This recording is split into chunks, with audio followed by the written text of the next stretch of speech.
From humble beginnings as a reluctant warrior to the pinnacle of power as Israel's first king, Saul's story is a gripping tale of triumph and tragedy. Anointed by God himself, Saul seemed destined for greatness, leading his people to victory and prosperity. But beneath the surface, a toxic brew of pride, jealousy, and disobedience simmered, waiting to unleash a catastrophic downfall.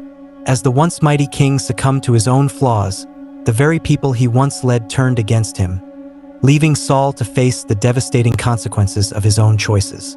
Join me as we explore the cautionary tale of King Saul, a sobering reminder that even the most powerful among us can fall victim to the corrosive effects of unchecked ambition and pride.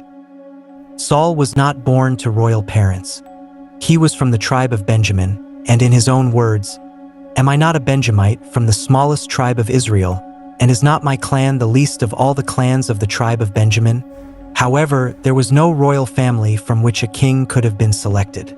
Until that time, Israel had been ruled on and off by judges, during a tumultuous few hundred years that are recorded in the book of Judges. Israel was not intended to have a king. God was to be king. However, the Israelites had devolved into debauchery. The book of Judges ends with horrifying stories of violence and immorality and the echoing refrain, "In those days Israel had no king," pointing not only to the lack of a human king but the lack of regard for the Lord as king. Saul's story begins in 1 Samuel, the book that follows the book of Judges in the Bible. 1 Samuel 8 records the people of Israel demanding that their spiritual leader, the prophet Samuel, give them a king like all the other nations. Samuel at first resisted, but the Lord told him, "Listen to all that the people are saying to you.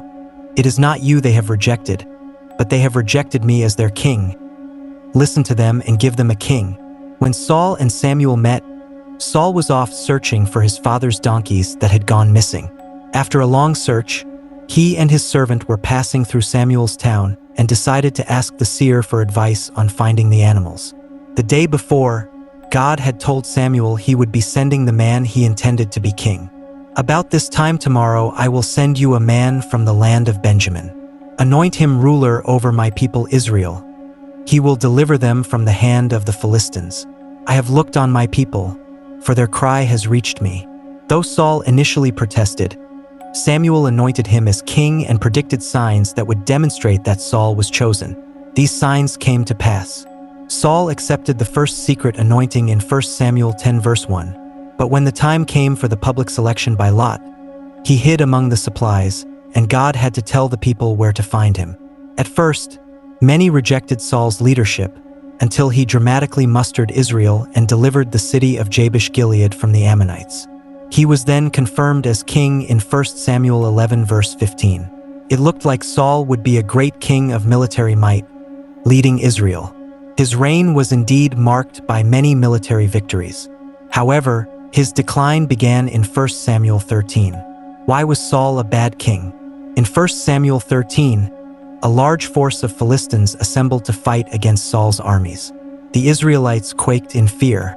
When Samuel failed to show up at the appointed time, Saul panicked and offered the sacrifice to the Lord himself, in direct disobedience of the laws of Moses. Samuel rebuked him in 1 Samuel 13 verses 13 to 14. "You have done a foolish thing," Samuel said. "You have not kept the command the Lord your God gave you. If you had, he would have established your kingdom over Israel for all time. But now your kingdom will not endure. The Lord has sought out a man after his own heart and appointed him ruler of his people, because you have not kept the Lord's command." As king, Saul did some good things, bringing Israel together as one to fight against their enemies. However, he proved increasingly arrogant and heedless of God's will. God told Saul to completely destroy the Amalekites, but instead, Saul took some of their best livestock as plunder and let their king live. He then proceeded to lie to Samuel about it. When David distinguished himself as a warrior, Saul favored him, until Saul grew jealous. When it was clear God was with David, Saul went mad with jealousy and wasted his time and resources trying to chase down and kill David rather than defend Israel. Then, when faced with the might of the Philistines, Saul sought out a medium in Endor to try to communicate with the now-deceased Samuel, breaking even more of God's laws. In the end, Saul was a bad king not because he was weak or incompetent or had some other shortcoming. Rather, Saul failed because he did not trust God.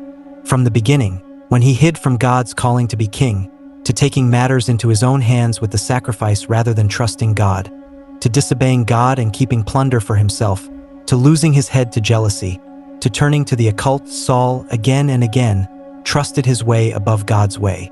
By the time Saul sought out the medium, it was too late. His fate was sealed. In 1 Samuel 31, the Philistines decimated the Israelite army.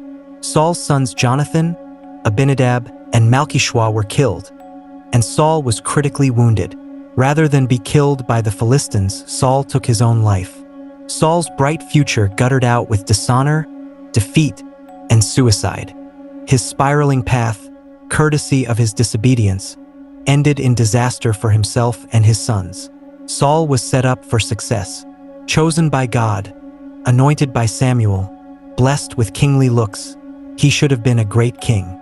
However, as God tells Samuel in 1 Samuel 16 verse 7, "Do not consider his appearance or his height, for I have rejected him."